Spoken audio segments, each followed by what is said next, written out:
seminar that has been a dream of mine for many years. Actually, I fell in love with Grenache in Paso, and it was about Chateauneuf de Pape, and it was made by Julien Barrault. And at Hospice de Rhone, they had a table with the Federation. They were pouring wines, and that wine itself changed my mind, or changed my life. I decided from that point forward I had to make Grenache. Unfortunately, we didn't have the benefit of having 100-year-old wines like Julien and Isabelle have, which I've come to appreciate and adore. And I'm really honored to have this angle up here. As many of the folks this morning said, you're among your heroes and the people that inspire me, and these are the people that do it for me. And so I'm really honored to have them here and having two of them coming all the way from Chateauneuf and sharing so many wines, different vintages, and wines that are virtually impossible to get. So I'm happy to announce the gods and goddesses of Grenache. So I'm going to keep it pretty short. We've got a lot of slides and some videos, but let's get going.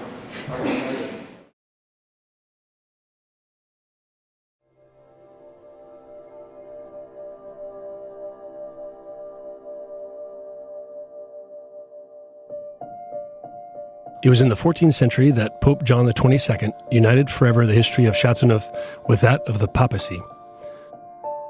During more than a century, 9 popes succeeded one another in Avignon, and 3 of them stayed frequently at Chateauneuf de Pape. This charming village of 2,000 inhabitants, nestled between Orange and Avignon, is bordered by the Rhone and dominated by the Mont Ventoux. From Pope John XXII to today, Chateauneuf de Pape has inspired great men, amongst them Frédéric Mistral of the Meuse, but also Baron Loy, who, in 1935, participated in the creation of the AOC system of classification of wines. This system is still in use today. The arid and windy 3,200 hectares of Chateauneuf de Pape classified vines present a diversity of soil types. The sandy, sandstone, and red soils of the northeast to the limestone fragments which border the Rhone, passing the famous rounded cobbled stones of the elevated stony terraces.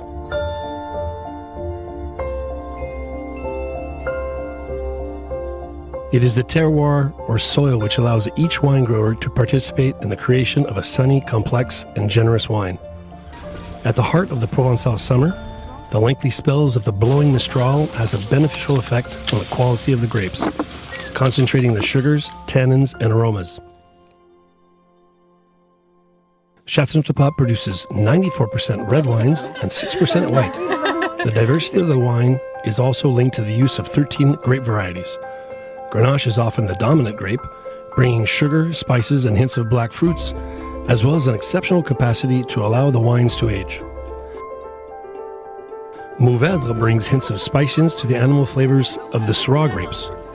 Cinsault brings freshness, while other grape varieties bring little touches while preserving the tradition of the blend.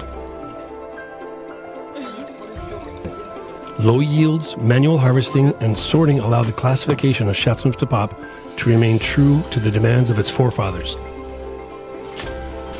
Today, nearly 25% of the vineyards are cultivated and classified biological or organic.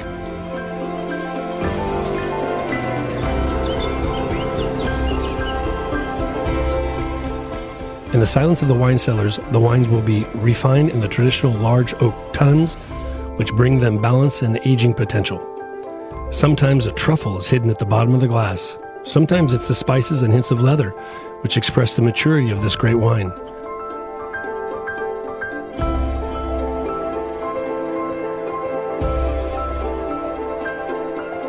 Regarding the whites, when young, they breathe the freshness of spring flowers. Older, they inhale honeyed perfumes.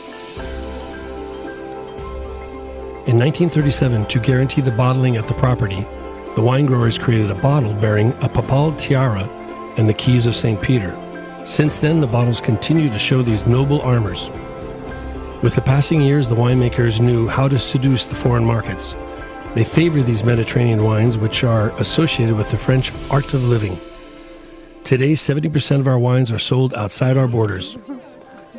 The worldwide consumers made the wine of Châteauneuf-du-Pape mythical.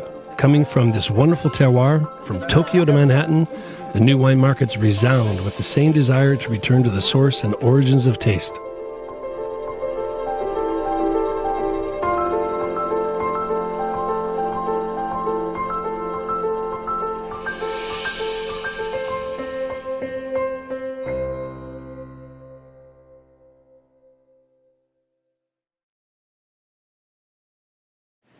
Beautiful video, I think. Narrated by none other than Kelly McCullough, who's joining us today.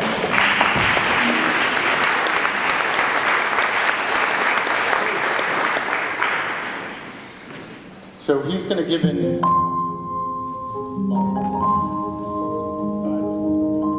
an overview as this is a drone fly-through that was created a few years ago that gives you a true sense of the appellation. Thank you.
The rest of the presentation, you'll see many pictures, but I think seeing the motion, things in motion, and most importantly, the emotion of these winemakers is what counts. And when you get the privilege of being there, it's truly an exceptional place because of that.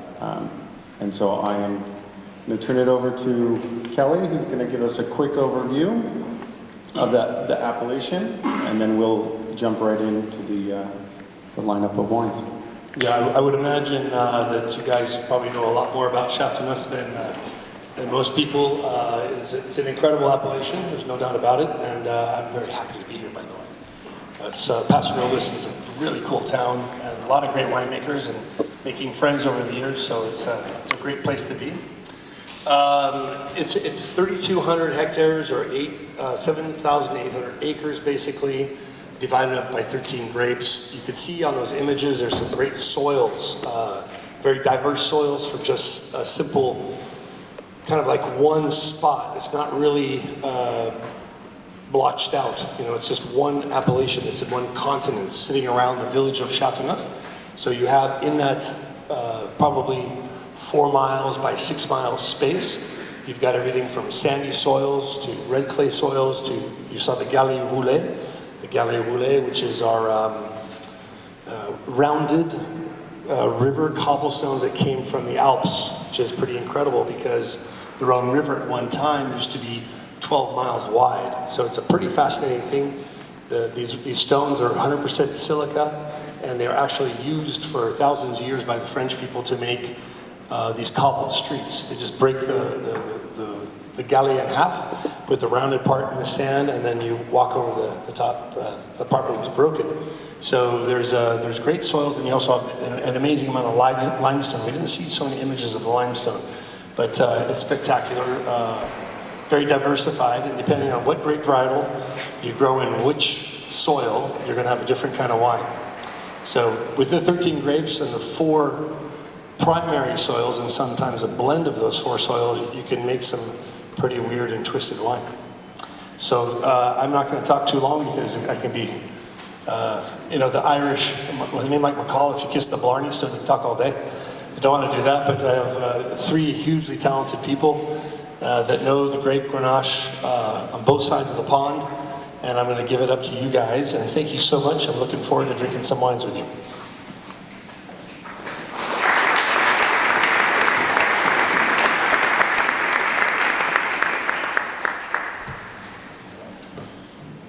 So now I'll turn it over to Julien Baron and Isabelle Sabon to tell us why Châteauneuf-du-Pape Grenache is so unique. So, hello everybody, really pleased to be there and really liking to come in Paso Robles. It's 10 years that we are doing exchange with the appellation. At the start it was with Auspice, and we are every time really happy, and seems like an holiday when we are there. So thanks for that. To come back to the presentation of the appellation, we have to think about what is Châteauneuf in its philosophy. We will taste mainly Grenache wine, which is an exception in Châteauneuf, because what you have to pick on the philosophy of Châteauneuf, it's a philosophy of the blend. It's always been a blend philosophy, blending different type of soil and different grapes to create a complexity coming from every identity of every single block. So that's what makes Châteauneuf-du-Pape, and that's what the benchmark of Châteauneuf-du-Pape is all about. We are opposite to Burgundy, because in Burgundy it's one coast, one orientation, one type of soil, one grapes, it's doing an appellation. Châteauneuf could be 1,000 monopole.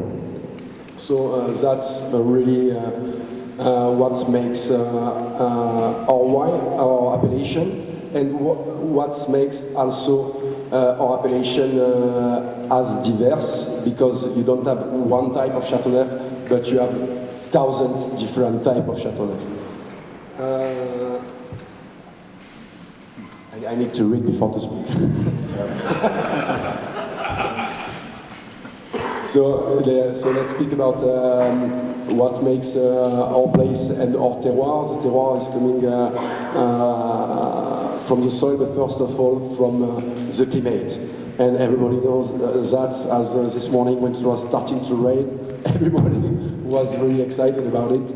And us, we are really excited about the rain, but the Mistral. The Mistral is our best friend and the worst one, because it's the best friend because it gives you a dry weather, and when it's dry, you don't have any fungus developing on the vineyard. So it helps us to have a really clean grapes, and it helps us also, it's so easy to do organic farming in our place. It's perhaps harder to make a chemical farming than an organic one. So 120 days of Mistral, big north wind, it can break all the vegetation, so it's hard to farm because you have to take this in consideration when you farm, because if you grew vines as you are doing here with less stormy wine, every vines will be on the floor. We have 220 days of wind in our place, and 120 days of Mistral. And after a lot of sun, and all the Rhone is really generous in sun. And Grenache needs to be planted not in a cold area, but in an area where you have warm weather. So for the diversity of the soil, we have the chance we can produce powerful wines, but which are at the same time powerful, fresh and thin. It's coming, it's not our fault, it's because of the soil. You have mix of clay and sand. The clay gives you the large body of a wine, gives you the tannin. The sand gives you the finesse, and the limestone, where the roots are going down when they are whole, limestone gives you the salinity.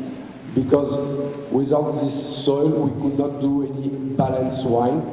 Because in our place, you have high alcohol, low acidity. So on the paper, it's not balanced. But who cares about the paper? It needs to be balanced in the glass.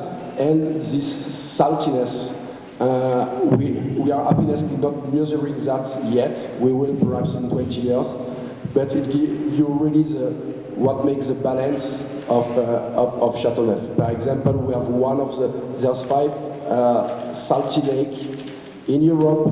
One of them was in Chateauneuf, between Chateauneuf and Courthézon. So this makes a strange base.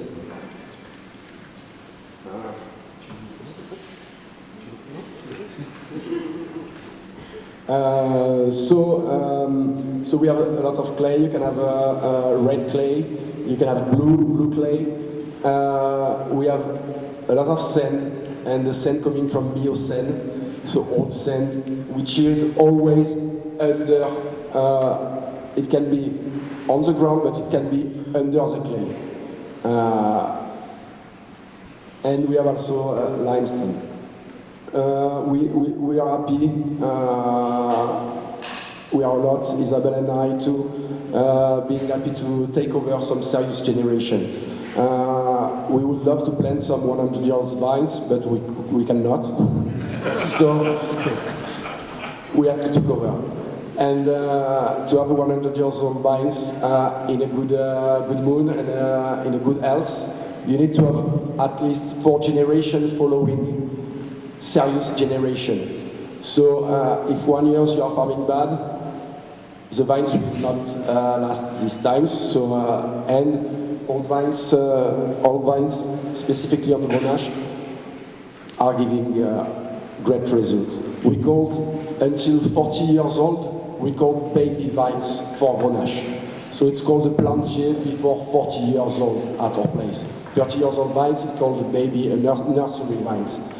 Totally different with the Syrah. We have some Syrah. Syrah, we consider they are old after 15.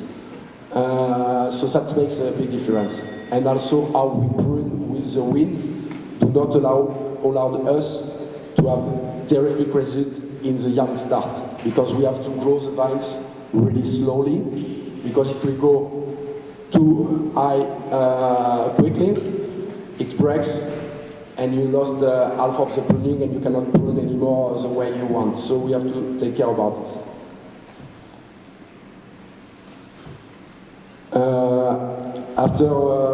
As everybody around, natural farming is a big concern for us, and we think that it's the only way to farm to get good food.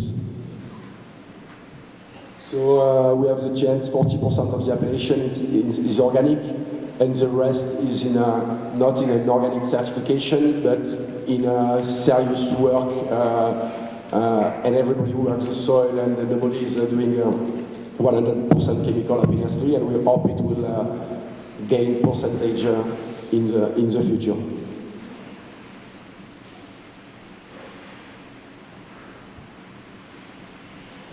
Yeah. Important. Really important. To say, I think we say everywhere, to harvest the good day. What we can say of the good day, what I think, specifically on Grenache cannot be harvested day -1. You can do it, and we are not worried to doing it with the Syrah. But with the Grenache, it cannot. It's better to pick day +1 than day -1, and it's the opposite for the Syrah. So but the Deity is the best. We are not allowed to make mechanization, so we are doing.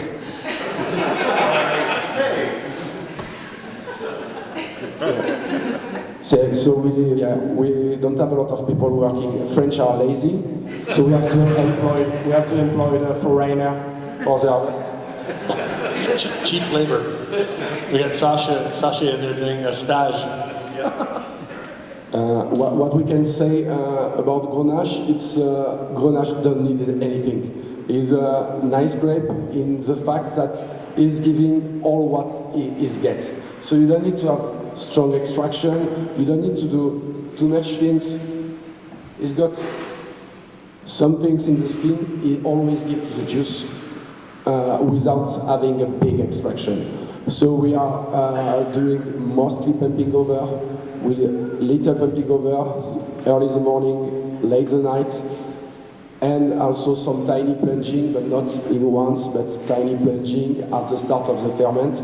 But it's all what happened, and so gentle winemaking is really important.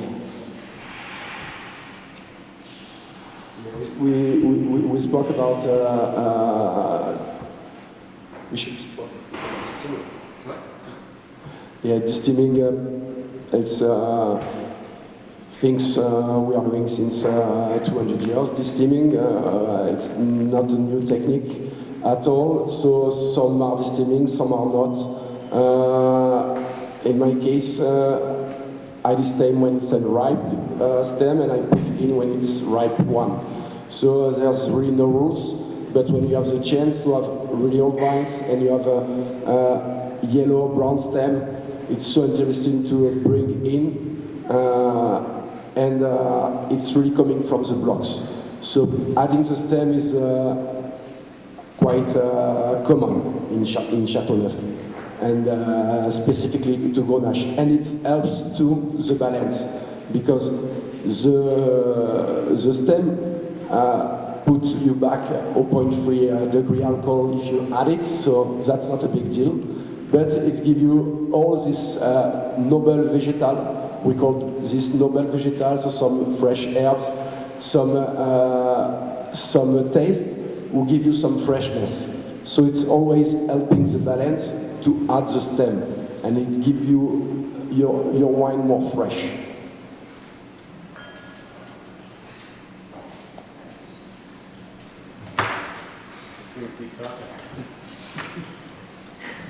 It's a family estate. it is. No, I say that because after you will see my sister, my mom, my dad. So I'm working in Domaine La Baroche. We have 35 acres, just producing Châteauneuf-du-Pape, having red and white grapes, just producing red wines. With that. It's 600 years that we are based in Châteauneuf, always doing the same work, taking over every generation to cover. And you can see all the families involved. My parents are the more active retired from France. They can work hard, and when you took over in a family, the grandfather is working, the father is working, the son is working, all the family is involved.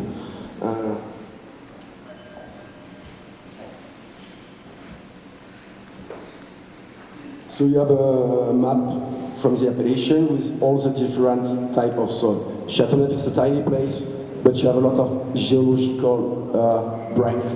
You can do 100 meters and pass to be on the sand, pass to the clay, having pebble, having soft.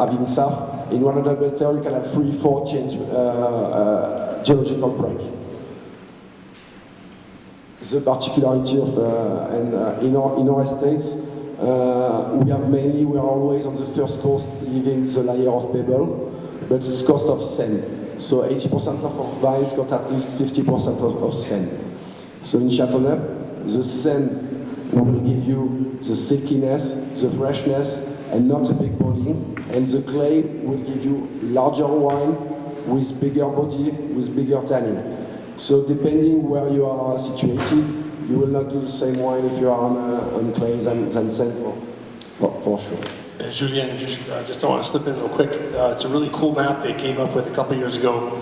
If you guys collect maps or want to know some really interesting geology maps of appellations, this is one of the best I've seen. And by the color coding, you can see that the dark pink and the light pink is where you get the galets roulés or more of those rolling stones, the cobblestones that we talked about earlier. The green part on the west side is where you get a lot of the limestone, which we have the Chateau de la Gardine present, and there are a lot of their vines are planted there. And you also have the kind of mustard-colored yellow. That's where you get most of your sand, and the lighter-colored yellow on that map is your sandstone. I just wanted to make that point. Sorry to interrupt. Keep going. Yeah, for the grapes variety plenty, we have all the grapes variety, but all the grapes variety are in co-plantation. We have real vines, 65 years old for the average, 1/3 of more than 100 years old, and all these vineyards are co-planted. It means you've got 70 vines of Grenache, 1 pink claret, 70 vines of Grenache, 1 Terre Noir, 1 Tinto Mourvèdre, some pink claret. Mostly it's pink claret and Terre Noir in co-plantation. And we've got blocks just with Grenache, blocks with Mourvèdre, blocks with Syrah, with Senso, with Vacarez, and with white claret.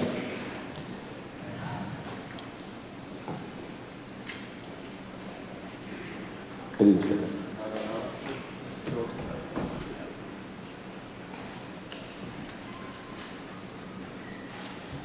I don't know what I will tell after.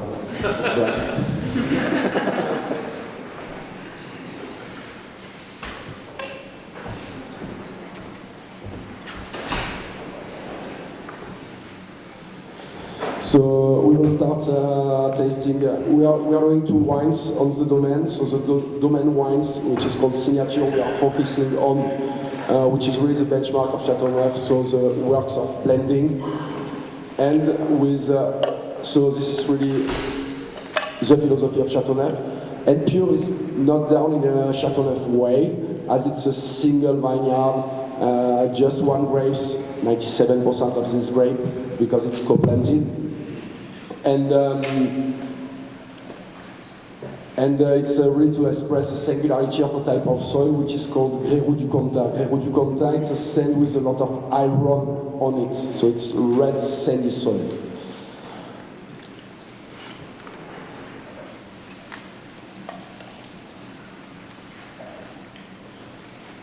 After, the winemaking is done by itself. We ate stainless in our place. It's our way of thought.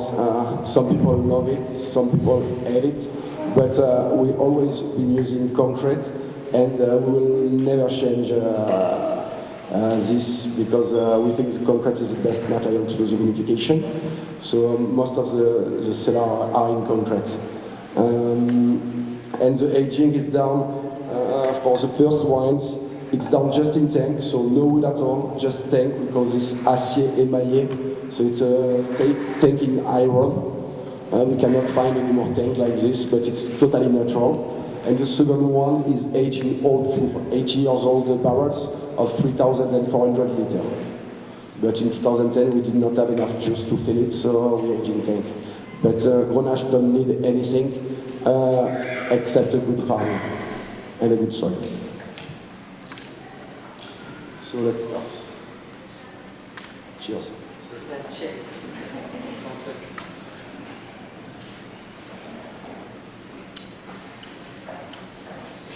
Come on.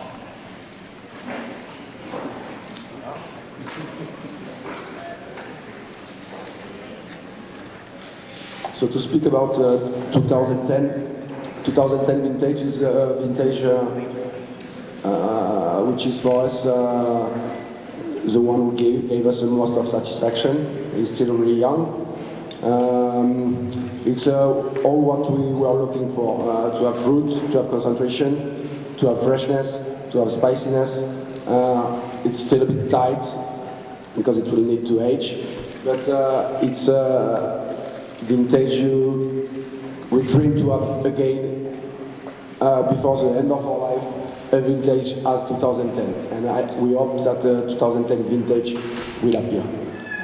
It was explained by bad flowering at the start, so we did not have a lot of bare grapes. So every single berry were perfectly ripe. So it's really the homogeneity of the ripeness which is the success of this vintage too.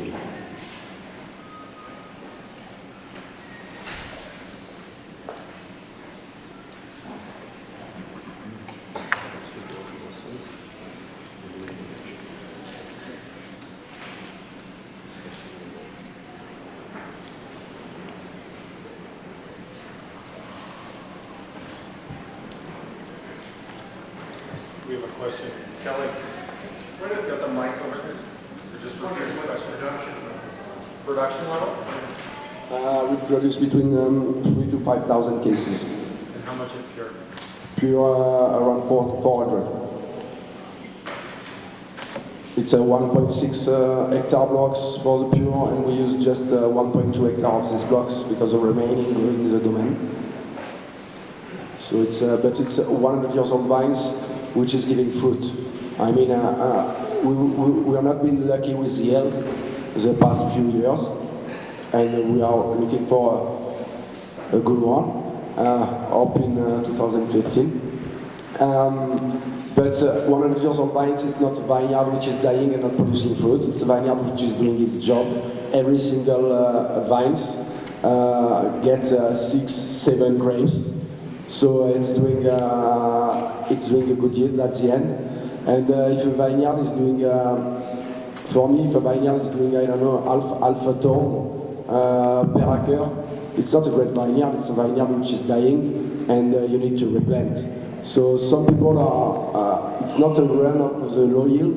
There's a yield you can go behind. It will not be better. It will be perhaps more concentrate, but more concentrates don't mean better. You need to have enough yield to have the good balance. And for every vines, young, middle age, but all vines, they can carry grapes, and most of the time they are doing a great job. Something I like about Julien's label, pure, and there might be a couple of you here that remember the Beatles, the White Album. It's very much the White Album. There's not, if you look at the label, you have to look at it 10 times, you think there's no label. It's just white with nothing on it. It has a relief on it, so you can see the pure. Very cool, very groovy, and destined for Las Vegas.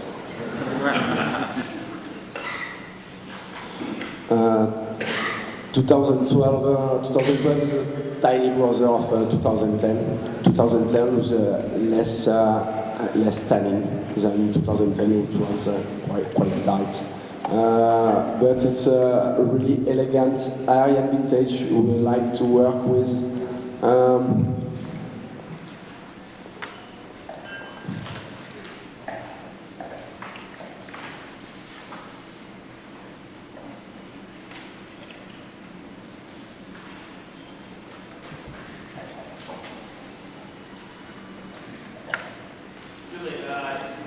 Vintage, obviously a great vintage. How do you compare that to 1998?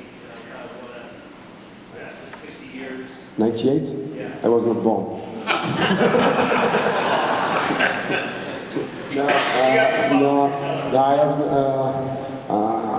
I was not thinking about the harvest and How 98. I was thinking plenty of other things. So I leave Isabelle to answer to come back. No, it's not. No. You're bad. You're bad. Il y a la pêche. She was not born.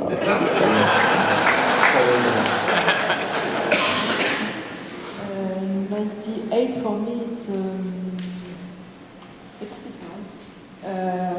It was a warm vintage. In 2000, And then the specificity for me for the vintage is we have very good maturity and but not too warm. Slowly and at the end the wine are very concentrate. 2098 I think it was more warm and perhaps more dry, so more alcohol, but in 10 we have good acidity, good balance. 98 it's perhaps less balanced than the 10 vintage. How do you like the wines from, say, 98 to 2010? Because 98 was such a great vintage and 2010 was such a great vintage. How do you compare those wines as they've been aged? But 10, really what did the vintage, it's the coulure. It's because we have, in average, 20 hectoliter per hectare, but plenty of grapes, but with not a lot of berries. So perfect ripeness, and it's not a big warmness with this great vintage or big dryness, as you can find in some vintage. The big dryness is doing the quality of the vintage, as in 2003. The big sun is doing the quality of the vintage, as in 1998. But every night we were cold in 2010. Every day we were perfectly sunny, but without excess of sun, because when you go more than 40, the vineyard just needs to protect itself about the warmness, and he's not doing his job anymore. So it's not that really the quality of the vintage. It's just the perfect amount of everything. And this during the whole season. So it's a vintage you dream to have once in your life when you are a wine grower. 40 when he says 40, he's talking about Celsius, so over 100 degrees Fahrenheit. Just a couple of things I want to help out these. I don't think everybody's on the metric system, unfortunately. But the other thing is pretty much in 2010 was just the epic vintage. You couldn't get a better vintage. He mentioned coulure, which is actually shatter. For those that don't know the term in French for when you have like a flower, the flowers are boards. So we lost in 2010 about 25% across the board on our Grenache. And in 2013, we lost around 35 to 40%. It was a brutal vintage, 2013. It was very sad to drive around the vines, because you actually saw vines with no grapes at all. It was pretty bad. Merci.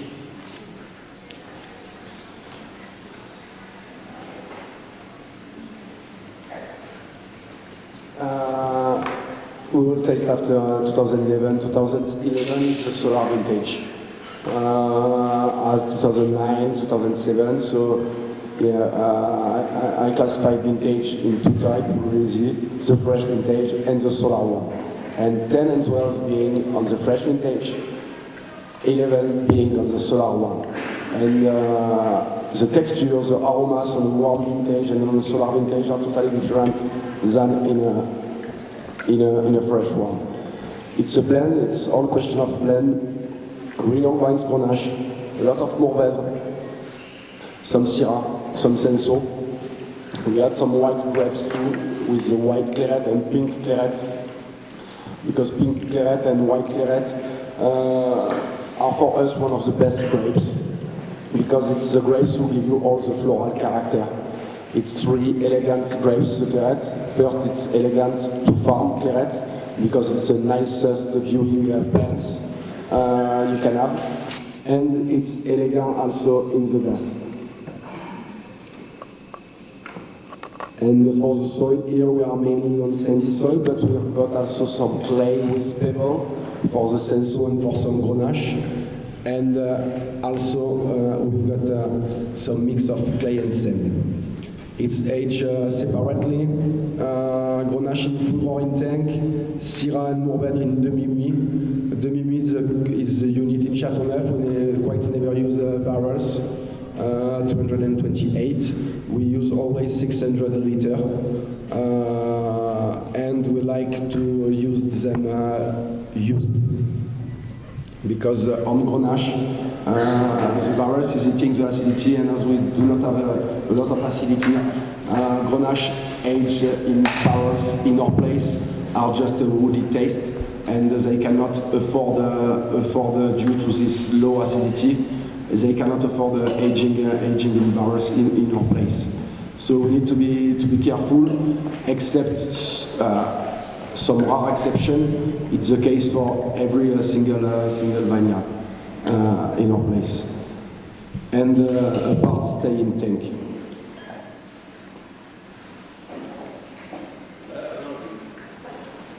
I don't know if you noticed there's the pure is kind of his rock star cuvee, and the signature is just the majority of the wine he makes. And you can see in the 3 vintages that obviously the Levin is drinking best. No? Everybody agree? It's a really funny vintage because in the Levin you had so many critics. Parker and Company really didn't give the kudos that a Levin deserved because it was a very tricky vintage. We had a very, very, very warm spring, and then we had summer at springtime, and then we had spring at summertime. So the vines didn't even know what they were doing. So in the end, I think it's a really wonderful vintage, and a vintage that you can drink now. So if you have any 11 Chateauneufs on your hands, they're drinking really good. The 10s are starting to close down, and the 12s are far too young to attack.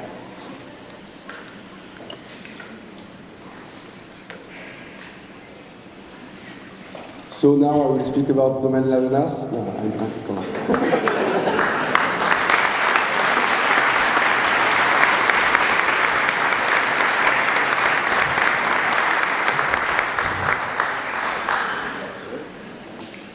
So I'm going to speak quickly about Domaine de la Jeunesse. So it's a family business also, not so old. Because it's my father and my mother who have built the cellar in 73. They have taken the name of a farm on the place of La Jeunesse, on the Châteauneuf appellation, where my father is born. Now we are working with my brother together. I'm going to do it quickly. So they have built the cellar in 73, and we have some old vineyard because my grandfather has some vines, but no cellars. My brother likes the vines, and his main job during the time was to increase the superficie of the domain. My brother came in 91.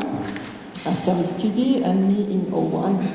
They begin with around 15 hectares, and now we have quite 90 hectares. We are on the town of Courthézon, so it's just near Châteauneuf, the future, next generation. I said, no, I don't know. So we are on the town of Courthézon, so it's just near Châteauneuf-du-Pape. All the vineyards on the town of Courthézon, but all around the vineyard we have different appellations. So we have some Vin de Pays, some Côte-du-Rhône Village, and Châteauneuf. Our vineyard of Châteauneuf is several plots.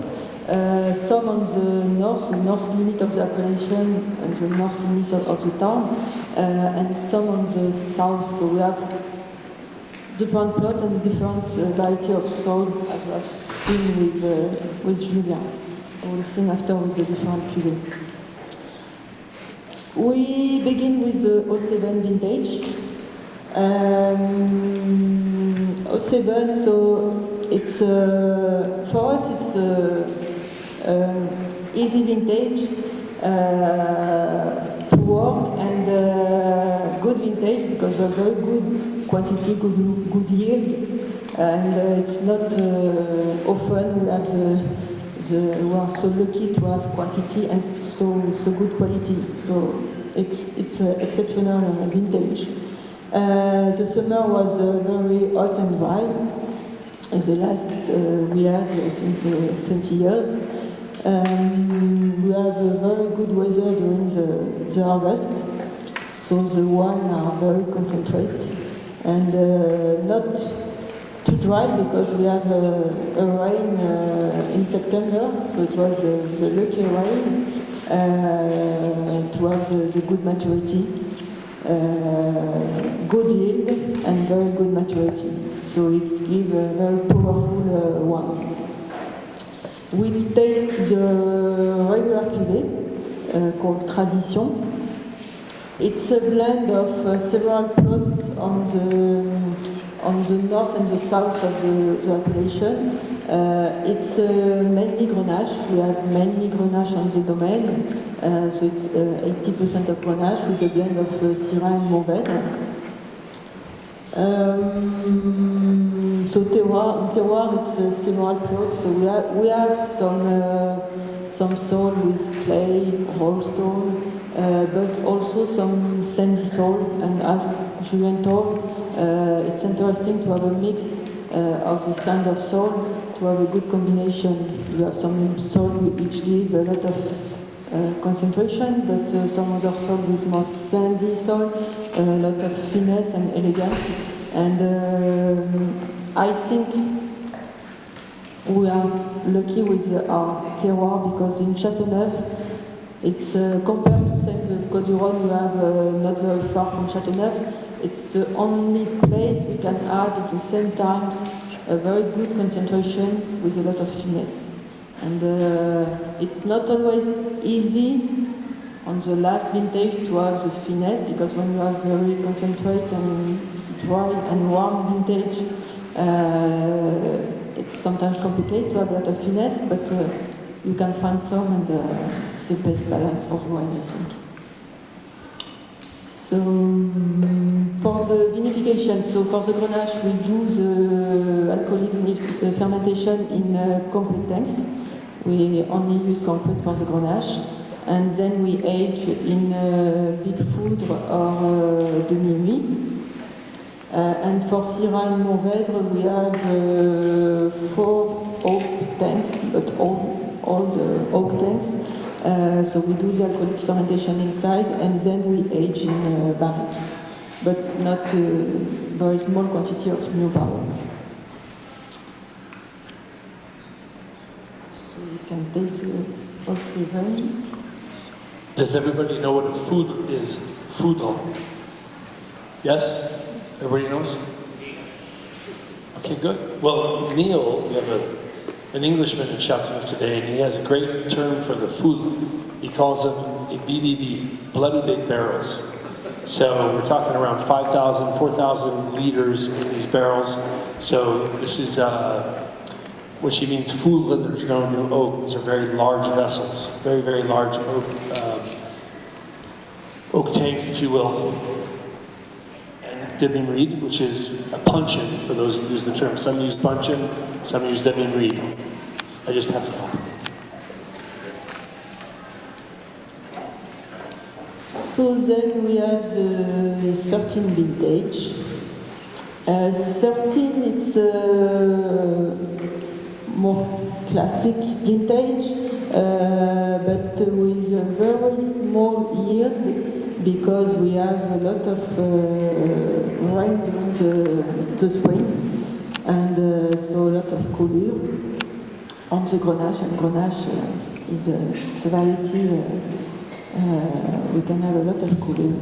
So very small yield in 13 vintage, but during the summer was okay, but it was the spring was raining and cold, so it was a very late vintage. We harvest, I think normally we finish beginning of October. In 13 vintage we finish the 20th of October, I think, so it was very, very late for us. But at the end the wine are good, with a good balance. We taste the cuvée Chopin. So yeah, the harvest was were okay, and good balance in the wine. So Chopin is a single vineyard, so it's on the north of the appellation, the top, it's the place Chapin. So it's a place with some clay, but a blend of clay and sand, and it's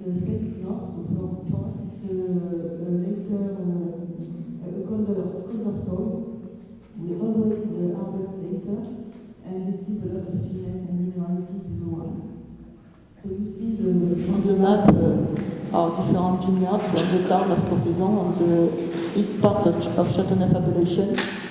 The best soil of Châteauneuf is on the town of Courtezan. Always. And so Chopin, it's this place of Chapoin, and it's planted with Grenache. So it's only Grenache, but on this specific soil, colder soil, and with the finesse and the minerality of the soil. But only Grenache.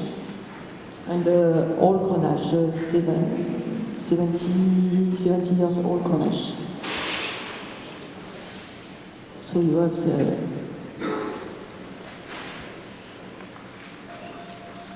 vinification, so it's the same Grenache in concrete tanks, and age one part in full and one part in demi-musse.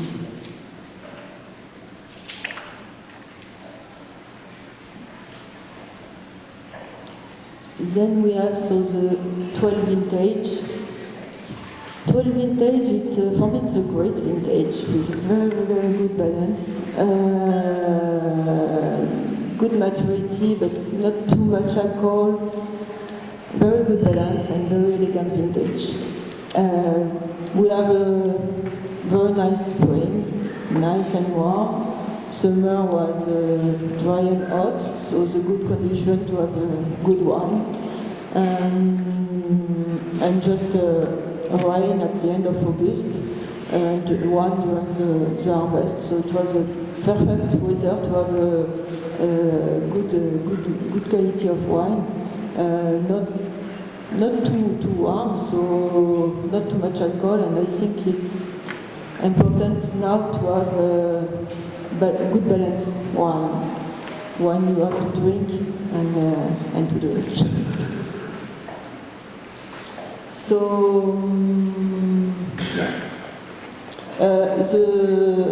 the yield are low in 2012 because we had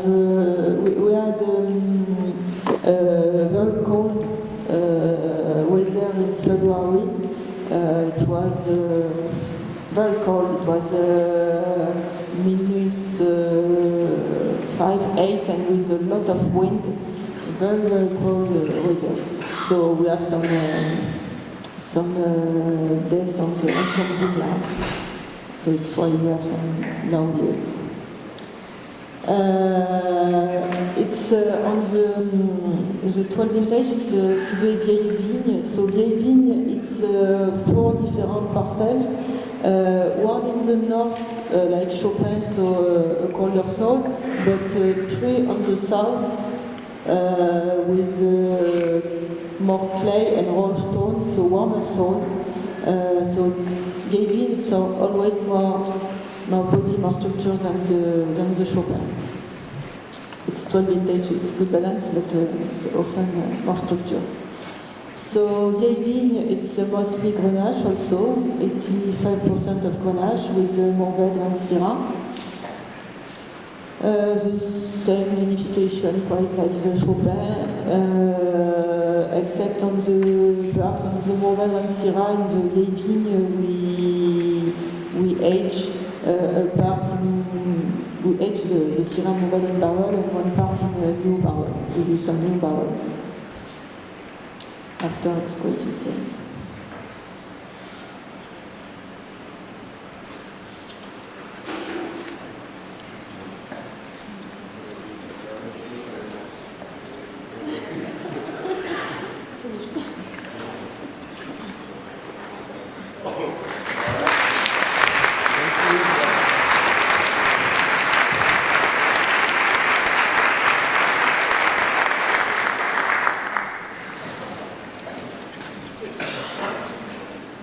As far as the 2012s are concerned, Justin, sorry, I'm just going to slip in a little bit. 2012 was a vintage, we often call it the little brother of 2010. 2012 was a vintage that was totally austere until about 3 to 4 months ago. Thank goodness they're starting to come around and become much more drinkable. These are wines, if you buy these wines, buy them and lay them down. minimum 5 years, 4 to 5 years, because they're going to get better and better. But these are definitely wines that can last a long time. For me, 2007, I don't know about you guys, but 2007 was just screaming. That wine was just a gorgeous wine, ready to drink.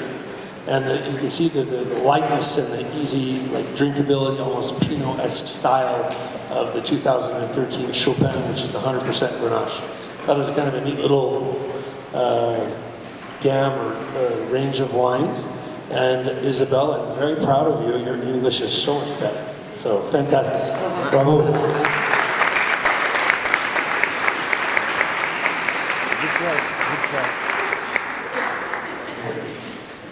All right, my turn. Justin Smith from Saxon Vineyards, so local, right around the corner. We're about 2 miles south of here. Pretty similar soils to what you're seeing around here, the clay over calcareous soils. We've had our Saxon winery since 2000, was our first vintage, but I grew up in the vineyard like these guys. My parents were grape growers, planted it when I was a kid, but sold off all the grapes. So I started making wine from it, and so what we brought here was our main wine, which is Grenache based, but all from Jamesbury Vineyard. Let me see what slides we have here. So I just sent them off a couple days ago and just pulled the file out, so hopefully they're all applicable. So there's me and my dad. So that was 1981. When we bought the land, it was all barley and cattle. So I'm standing on top of what is now our rocket block. So when we taste the wines, that's the plot right there that it's coming from. And that little house in the background is our double wide mobile home that we lived in. We moved from San Diego. We came up from the beach to the countryside. So yeah, there's our next generation. Our kids, Colin and Olivia, in the vines, and going through picking. So this is kind of our area. You know, like what you see here, rolling hills. Jamesbury, we're about 10 miles off the Pacific. We're looking through right there what they call the Templeton Gap. So kind of a cool coastal influence coming through the hills, but definitely is on the arid side, like Chateauneuf. We get about 25 to 27 inches of rain, at least we used to in the good old days. So there's a couple shots of our vineyard. We do both head trained styles in a wider density, and we do the more modern VSP with a higher density. Drop fruit when we can, when we set good crops, but that hasn't happened in a while either. So there's my daughter Olivia and my lovely. So some of our older vines. This is actually Mourvedre. Our oldest block is actually on top of AXR. That's about 35 years old. That's our, what is it, nursery vines? Yes. Baby vines. They're still older than you. So yeah, we do a variety of different techniques in the cellar. Whole cluster, we try to get a little break on it, but we don't want any over extraction, so we have to use young children, so we don't squish them too much. So that middle one is our daughter Elon. She was born right in the middle of the 2009 harvest, so this is like her wine that we have up top here. We do, a lot of coke-fermentation. Right there you see some Roussanne coming through with some of our Syrah and Grenache. Donald Burns, yeah, right there. Double sorts, going through sorting clusters and sorting berries. Running through, putting in for a cold soak, just using dry ice. Putting in the tank, mainly using concrete like these guys. We really like how the concrete does with our wines, especially the Grenache. We put it in cold, then start pumping it over.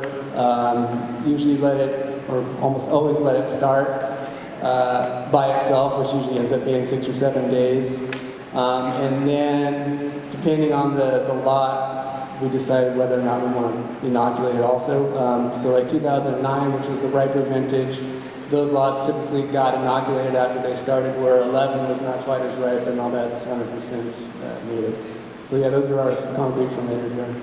Dumping into the top of them. Our final collection. So yeah, pump overs in the beginning, so until things really start to get rolling, and there's a cap we're pumping over just once a day though, kind of slow, gentle extraction. Once things are ripping and there's a cap, then we start punching it down. Also usually just once a day, keeping it fresh and clean. So this is the rocket block that most of the wine is coming from for all these wines here. It's a big east face going up and down. That we planted in 1995. And so that's this last wine, 100% from it, and the other two, it's the bulk of the Grenache coming from it. Fogging one in. Our native cover crop, and also is a cool shot of our soil profile. So calcareous soils with a little bit of clay on top. And yeah, we keep a continuous cover crop, never till, just mow. Like these two guys, we also farm it all organically, because yeah, that's the easiest way to do it. So all right, jumping into the wines. So we started off 2009 vintage, crazy, it seems like every year is crazy here, but 2009 started off very kind of warm and dry, and we started picking early, 23rd of September. We picked the west side of the rocket block, the more exposed stuff. Picked a little bit more on the 6th of October, and then we had our baby on the 9th, and we were kind of in a little bit of a stop for a minute. And then on the 13th, it started raining like crazy, and we got 8.5 inches in one day, which is insane for us. You know, oftentimes that's what we get all year. So we got that right in the middle of harvest, and it freaked me out definitely. The grayness beard all started right then with that storm. But it dried up, winds came afterwards, sun came back out, and we let things hang, I think until I think October 20th, and picked the bulk of the rest of the Grenache. We also, so co-ferment, a little Mourvedre, a little Syrah in there. Yeah, there's my actual dates. 28th, we picked the rest. And then, yeah, I picked the Mourvedre Halloween. We always like to pick our Mourvedre on Halloween for some reason. So we do partial whole cluster with some of it, long, kind of gentle macerations.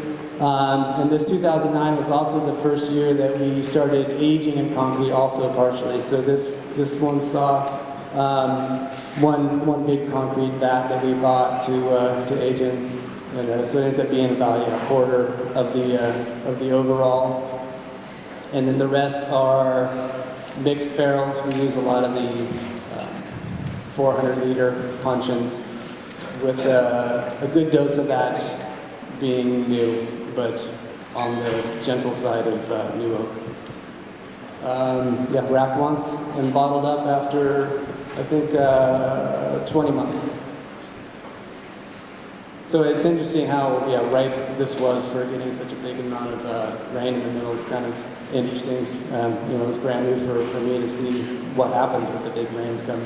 But yeah, we got nice ripeness, good tannins. But yeah, it was definitely a crazy, atypical year. You see those numbers on the bottom, so yeah, we got full disclosure here, but nothing leaks here. Okay, this is all secret stuff. So yeah, higher alcohol. That one of the reasons you see that higher alcohol is we have a very dry cellar, non-humidified. We usually gain a whole click just through our cellar aging. So it usually starts out at 15.5, but ends up much higher. Those are kind of our normal pHs that we see in normal TAs. The interesting thing, putting these numbers together, we don't pick on numbers or do anything. We actually ran numbers for this panel, and so a lot of people were like, oh, I didn't know that. So all three of these wines have pretty much exactly the same TA, where the pHs and the alcohols change a little bit, but the TAs are the same. So I'm thinking that 5.7 is kind of my magic number when I'm tasting these wines.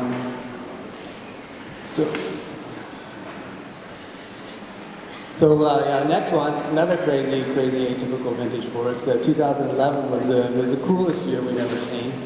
Not a single day over 100 degrees.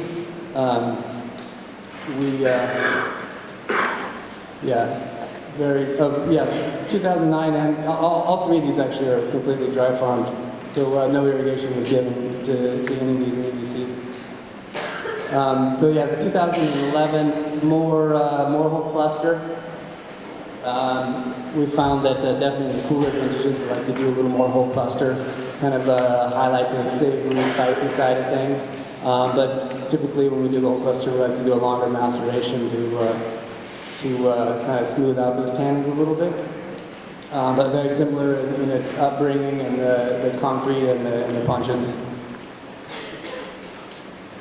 I think it's a neat contrast because it's got completely kind of different elements than you get from that 2009.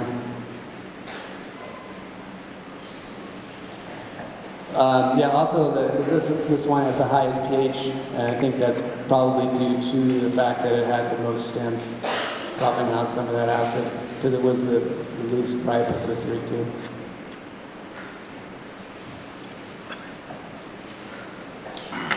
And then 2013, so this 2013 is something a little different for us. Every once in a while we bottled a little bit of the Grenache by itself, kind of our version of the pure. So this 13 is still resting in barrel. It's going to spend a little extra time, but it's 100% Grenache coming from that block that we planted in '95.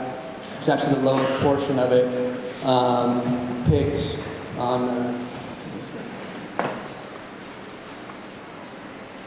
I think this one was picked on the 28th of October, and it was brought up for its first year 100% in concrete, and then we racked it and put it into neutral barrels where it is right now. And I think another year we're going to leave before we bottle it up, kind of for fun. Get it up to 18.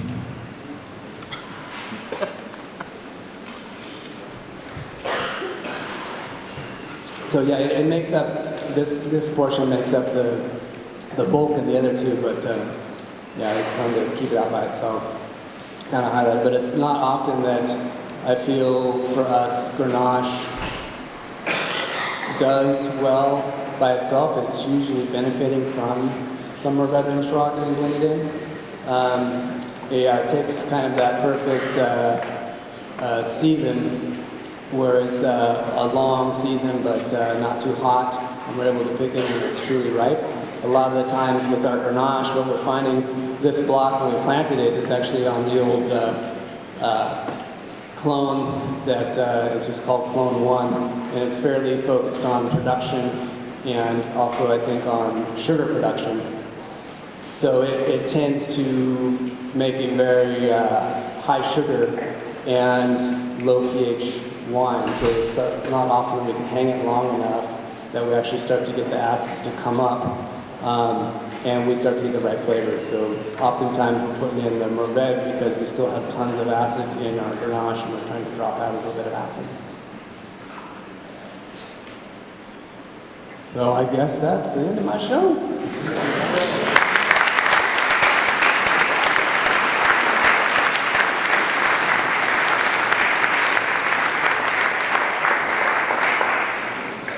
We have a little bit of time for Q&A. Raise your hand. All right. Kelly, can you bring the mic? We're proud of you, Justin. Your English is very good. I've been studying now for a couple of years. Can you translate for me my question? No, Justine, I want just about the last one. You never made straight Grenache. Eventually, you blend more late, just before bottling, or eventually you're thinking that to make a straight Grenache for 2013.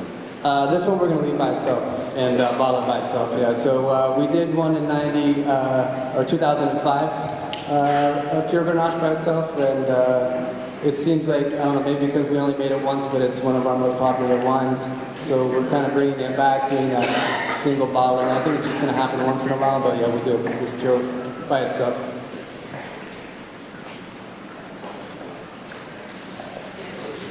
Any other? Jordan?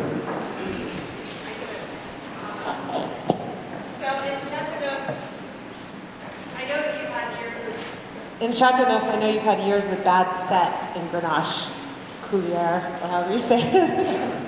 Shatter, sorry, bad, yeah, shatter, so bad, not a lot of fruit. Does that mean, are there years where you do have a lot of fruit and you drop fruit, like in Justin's picture? Yes, we are, for my case, I'm green harvesting every year. There's year where there's low yield, but we are doing it, it's not a yield per acre, we don't care about yield per acre, but we care about yield per vines. So you don't know why, perhaps there's one of them, you are doing, you have 40 vines which are okay, and why you don't know why, she's too generous in grapes. So we'll cut grapes on this one. Is there in a vintage where there's low yield? Yeah, because you can have overproduction on a vineyard which is doing 1 ton per acre, because you have disease, so a lot of vines are not producing, and some which are producing and producing a lot. But on the total it will be a low production, but it's over yield. And the important is to have a regularity in the, so green harvest, yeah, I'm doing it. I don't know if it's a good way, the only problem is to do it, we are doing it really late, so we are doing it in August, after Veraison,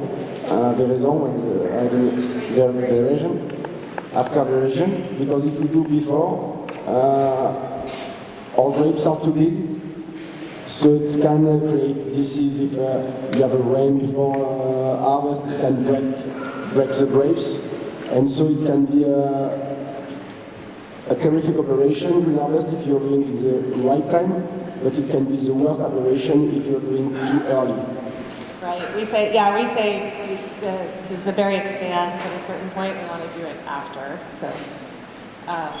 So I guess, and another one of my questions was, when you were talking about in the nursery vines, you know, the young vines, a lot of your wines are making the old vine Grenache, but in the younger vines, would you guys drop more fruit in general because they produce more fruit? Yeah, we drop a lot of fruit, no, but it's what happens and what all people are saying.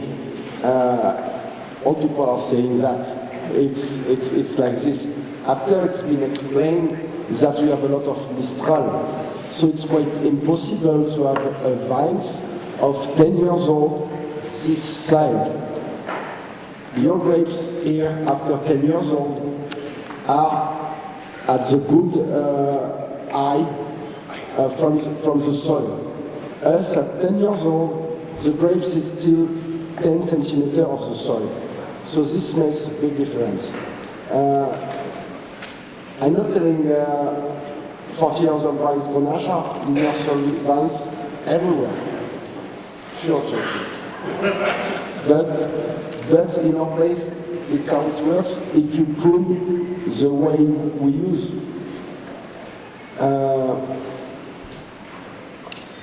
Makes sense?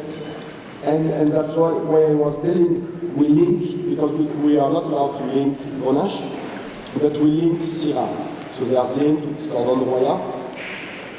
And on Cordon de Roya, after 5 years, the grapes is at the good altitude from the soil to produce great wines. And So after 10 years, you can consider this as old vines. But you can do a good result too with a young Grenache. You just need to invest 5 more times in the vineyard. Five times more of the work. Yeah, so when he said line or link, he's meaning trellis. When you trellis the vines. In Châteauneuf-du-Pape, you cannot trellis your Grenache. It's illegal. You can't trellis your Mourvedre. Only Syrah, as a red grape, and your white grapes can be trellised. The AOC system, which started in Châteauneuf-du-Pape, has all kinds of complicated draconian rules. We apologize for that.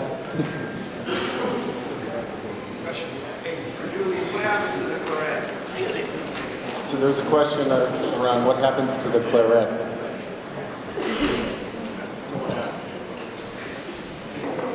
What's happened to the claret? What do you mean? we drink them. No, claret we are doing wine with. Yeah, we are putting some in the red, and we are doing wines, late harvest claret, white of claret, that we are doing in tiny amounts, so we prefer to drink it.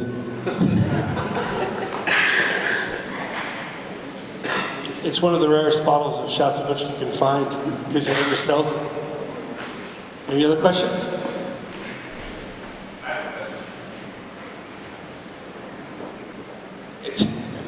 Well, I can talk, so you guys know that, but it's more comments/question. First of all, this is amazing to have these guys. I don't know if you guys are blown away. I know Justin already, but Isabelle and Julien I've never met, but I'm like a super fan. So thank you very much for coming, all of you.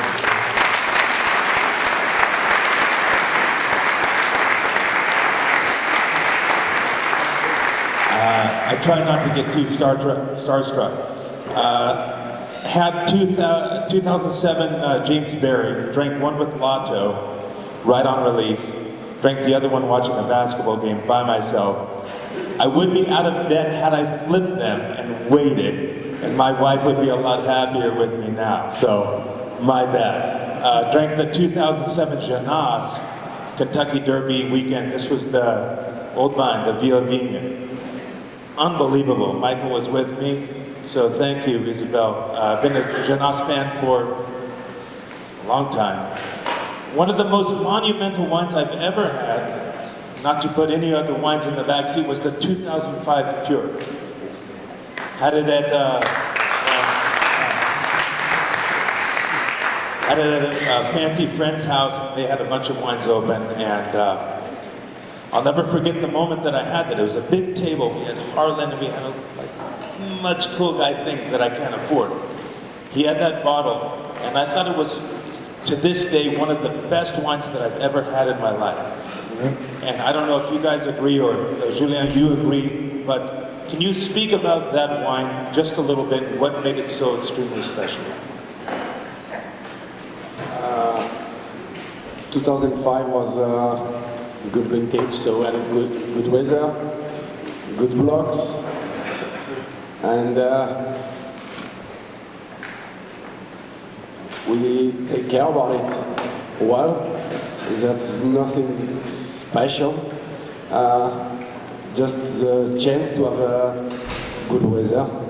Mother Nature was good to you. That's it. Now, that's, after we tried to do our best. So, we green harvest in 2005, which was not a big year, vintage. You know, on these wines, what I did? I did 2 tanks of vinification, and I harvest in 2 times, one day and the day after, and I did 2 tanks with the blocks. 1 tank with the grapes I thought was with the best exposition. I had 25 at this time, so you're kind of a bit crazy, and you try to do things. And we did 2 tanks, once with the grapes with a good exposition, and one with the grapes which were inside the bush vines, so with less exposition.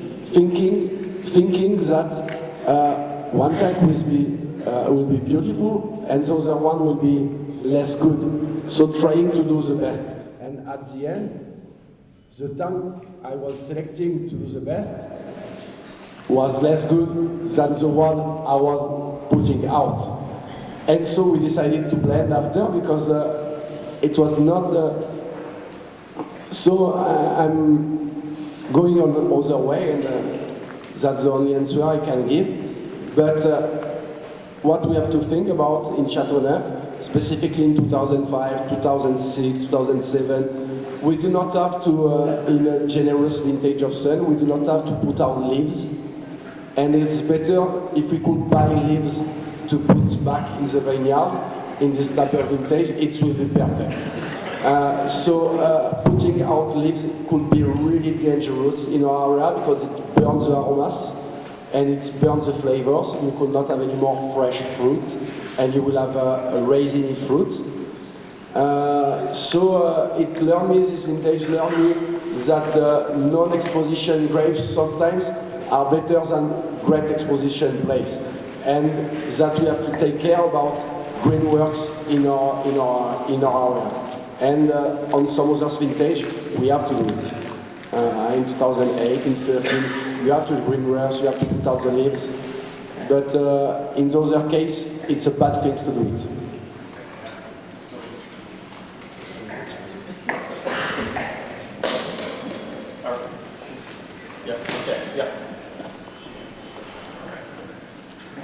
One last question, and then we'll wrap up.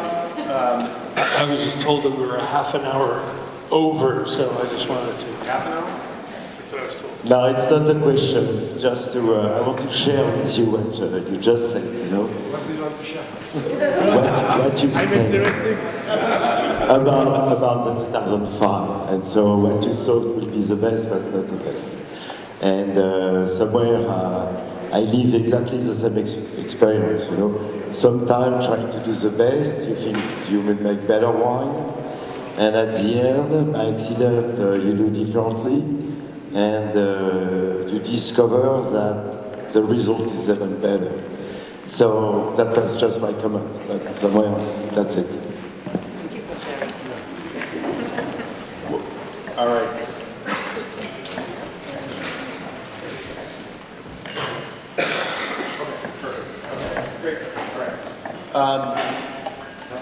So I can cross this seminar off my bucket list because this was a dream come true for me. So I want to thank Julien Barreau,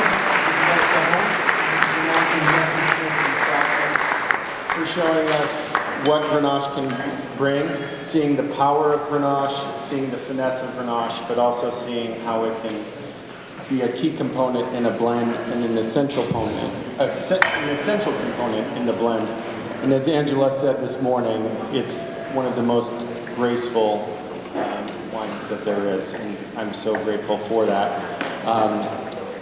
It's also amazing to think that as we're just getting started here with our journey with Grenache, that they have 125-year-old vines, but we also have wine growers that are 13th generation. So we're talking 600 years. And when I talked to my daughter about that, who is 8, she was just flabbergasted. She couldn't even believe that people had been making wine that long.